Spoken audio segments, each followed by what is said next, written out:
چیزیں تدابیر ہے حفاظت کے لیے، ٹھیک ہے۔ آئیے دوسرا پوائنٹ، دوسری چیز جو حفاظت کے لیے ہم دیکھیں گے کہ مصیبت آنے سے پہلے ہم کیا کریں یا نہ ہے اس کے لیے کیا کریں، وہ ہے حدیث اس طرح سے ہے جو کہ جامع ترمذی کی اور ابو داؤد میں یہ روایت آتی ہے، اور عبداللہ بن جو ہے خبیب رضی اللہ عنہ اس حدیث کے راوی، وہ فرماتے اور کہتے ہیں کہ میں نے اللہ کے رسول صلی اللہ علیہ وسلم سے عرض کیا کہ اللہ کے رسول صلی اللہ علیہ وسلم میں کیا پڑھوں اپنی حفاظت کے لیے، مطلب اپنی حفاظت کے لیے، مصیبتوں کو ٹالنے کے لیے، پریشانیوں سے بچنے کے لیے میں کیا پڑھوں، کیا پڑھوں میں؟ تو نبی اکرم صلی اللہ علیہ وسلم ان کو حل دے رہے ہیں، کیا پڑھنا ہے تم کو اپنی حفاظت کے لیے، مصیبت اور پریشانی سے بچنے کے لیے، اور اتنی چھوٹی چھوٹی دعائیں ہیں نا سبحان اللہ، لیکن ہم یہ نہیں کرتے ہیں۔ اگر کوئی ڈاکٹر بولے آپ کو اللہ نہ کرے شوگر ہو گئی، بی پی ہو گیا، صبح ایک دوا لے لیجئے، شام ایک دوا لیجئے، چھوٹی سی ہے، کتنا پابندی سے بیٹھ کے، حالانکہ کڑوی ہے، مہنگی ہے، مشکل ہے، جان پر آتا نہیں، دل بولتا کھانا، برابر ٹائم لے رہے اس لیے کہ پھر بی پی اور شوگر کنٹرول میں لانا ہے۔ لیکن اگر ہم وہی کہیں کہ مصیبت، آفتیں، بلائیں، پریشانیاں، مشکلوں کو دور کرنا ہے تو کنٹرول کے لیے ایک اذکار ہے، نہ پیسہ جاتا ہے، نہ کوئی صرف منہ کھولنا ہے نا، لیکن وہ نہیں ہوتا ہم سے۔ آئیے تو انہوں نے کہا اللہ کے رسول صبح اور شام کے معاملے میں کیا پڑھوں، مطلب حفاظت کے لیے کیا پڑھوں؟ تو نبی اکرم صلی اللہ علیہ وسلم کو فرماتے اور کہتے ہیں ہر صبح اور شام 3 مرتبہ تم یہ پڑھو، کیا پڑھو؟ قل هو اللہ احد 3 بار، صبح اور شام، صبح اور شام، شام سمجھتے نا رات نہیں، مغرب شام کا وقت ہے، اور صبح مطلب فجر کے بعد، تو اب کبھی بھی صبح اور شام، صبح اور شام یہ پڑھو، تم کیا کیا پڑھو؟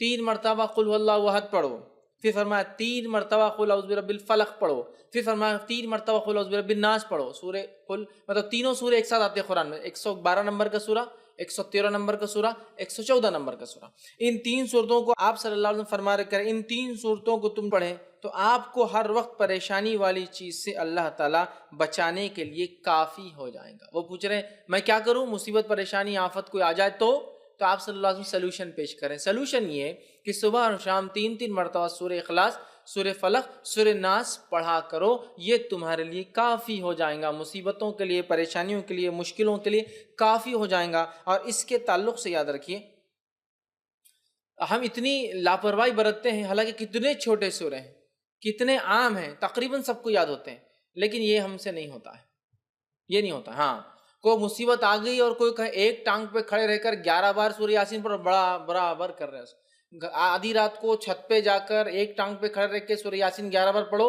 حالانکہ 8 پہ 10 بار میں نیچے گر کے پڑھتے، دوسرا بار بھی ٹوٹ جاتا جو اچھا تھا، وہ سب کریں گے نا، دوسرے دن آ رہے پیر ٹوٹ، کیا بات ہے؟ تو کسی کو بول نہیں سکتے کہ ایک پیر پہ کھڑے ہو تو گرے دوسرا بھی ٹوٹ گیا، وہ نہیں بولتے، وہ برابر کریں گے۔ آنے کے بعد 21 دن تک جو ہے سورہ یاسین کو آپ یہ پڑھو، حالانکہ ثابت نہیں ہے، پورے قرآن کو الٹا پڑھنا شروع کرو، وہ بھی ہم کریں گے۔ کتنا سلوشن، کتنا آسان ہے، 1 سورہ، 2 سورے اور 3 سورے، کتنی آیتیں ہو رہی ہیں، کتنی چھوٹی چھوٹی آیتیں، قل هو اللہ احد ہو گئی ایک آیت، اللہ الصمد لم یلد ولم یولد ولم یکن لہ، 4 آیت، چلو ماشاءاللہ ہو گئی۔ 4 آیتوں کو 3 بار بول تو کتنے بار ہو رہا؟ 12 آیت ہے نا۔ یہ اتنے کم جملے ہیں کہ اس سے کئی گنا، کئی درجے زیادہ جملے میں اور آپ بولتے ہیں دن بھر میں، بات کرنے کی شکل میں، بیوی سے، بچوں سے، پڑوسیوں سے، باس سے، کسٹمر سے۔ صبح شام 3 مرتبہ پڑھنا ہے، اور 3 مرتبہ پڑھ کے فنش، آپ نے اپنے آپ کو محفوظ کر لیا۔ صحابی کیا فرما رہے کہ میں کیا کروں حفاظت کے لیے، آپ صلی اللہ علیہ وسلم کیا سلوشن دے رہے؟ تم یہ 3 چیزیں صبح اور شام پڑھ لو، مطلب 3 بار 3 سوروں کو صبح اور شام پڑھنا ہے، تو گویا 3 بار 3 سورے دن میں تو 9 اور شام میں 9، اتنے سورے پڑھنا ہے۔ اور اس کے بعد یہ ہوں گا، آپ صلی اللہ علیہ وسلم فرماتے ہیں کہ 3 مرتبہ پڑھو اور پڑھیں تو آپ کو ہر آفت و پریشانی والی چیز سے بچانے کے لیے یہ کافی ہے۔ اور نبی اکرم صلی اللہ علیہ وسلم کی حدیث بھی اس صورت کے تعلق سے، سورہ فلق اور سورہ ناس کے تعلق سے آپ نے فرمایا ان 2 صورتوں سے بہتر پناہ مانگنے والی کوئی صورت نہیں، ان 2 صورتوں سے بہتر، ان 2 صورتوں میں۔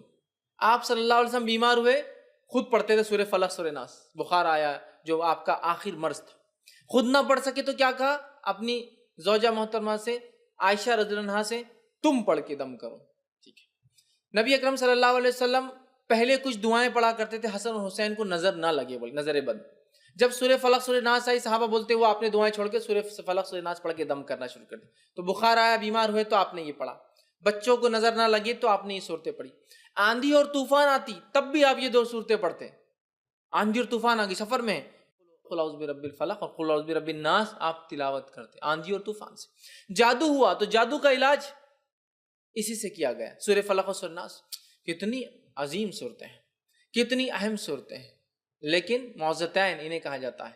لیکن ان صورتوں کے تعلق سے ہمارا رویہ کیا ہے مجھے زیادہ بتانے کی ضرورت نہیں ہے. ہمارا معاملہ دین کے معاملے میں کیسا ہے؟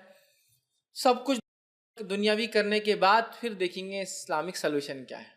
اصول کیا ہونا چاہیے؟ سب کچھ دینی کرنے کے بعد ہم سوچیں گے پھر دنیا کے اعتبار سے کیا کرنا چاہیے. اسلام نے کیا سلوشن دیا پہلے وہ چیک کر لیتے ہیں، پھر سلوشن دیکھیں گے دنیا میں کیا ہے. ہمارا معاملہ کیا ہے؟ سب کچھ دنیا میں. کسی کو بخار آیا بچے کو تو پہلے کیا کرتے ہیں؟ بخار آتی بھاگ کے تھرمامیٹر لاتے ہیں، جبکہ کیا کرنا چاہیے تھا؟ سورہ فلق سورہ ناس پڑھ کے دم کرنا چاہیے. اچھا مار لگے تو ہم سب سے پہلے کیا کرتے ہیں؟ یا تو زخم ہوا تو بینڈیڈ لگانے کے لیے بھاگ رہے ہیں، یا پھر کوئی اسپرے مارنے کے لیے تاکہ وہ درد وہ تکلیف دور ہو جائے، یہ کر رہے نا. جبکہ حدیث میں کیا آتا ہے؟ جب کسی کو مار لگے تکلیف ہو تو اس جگہ ہاتھ رکھ کے کیا پڑھے؟ وہ 3 بار بسم اللہ پڑھ لے، یہ اس کے لیے کافی ہو جائے گا. علاج بھی کرنا ہے لیکن پہلے بسم اللہ پڑھنا ہے 3 بار. تو اس چیز میں کیا ہوں گی؟ رفاقت، ڈھیل، آسانی ہو جائے گی. ہم کیا کرتے ہیں؟ پہلے اللہ کا ذکر چھوڑ کے ارے باپ رے، ارے ماں گے بخار آ گیا اس کو تو ہے نا، ارے باپ رے کتنا بخار آ گیا اس کو. اللہ کا ذکر چھوڑ کر ماں اور باپ کو یاد کر، جبکہ دونوں کچھ بھی کام نہیں آئیں گے مصیبت میں. انسان کبھی تو سامنے کھڑا ہوتا ہے لیکن کچھ نہیں کر پاتا اپنے بچوں کے لیے. کیا کر سکتا ہے؟ نہیں کر سکتا، اس کے بس میں نہیں ہوتا. تو جو کر سکتا ہے وہ ذات کو چھوڑ کر جو نہیں کر سکتے ان کو یاد کرنے میں کوئی فائدہ نہیں آتا. سمجھ رہے ہیں بات کو؟ تو یہ عادی ہم بنا لیں. یہ دوسری چیز تھی. پہلے ہم نے رات کی حفاظت دیکھ لی،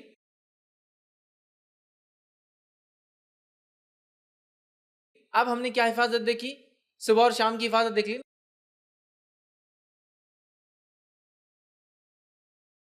صبح اور شام پڑھنے سے کیا ہوتا ہے؟ سارا دن مصیبت پریشانی سے آپ سیف گارڈ ہو گئے. چلیے آگے بڑھتے ہیں.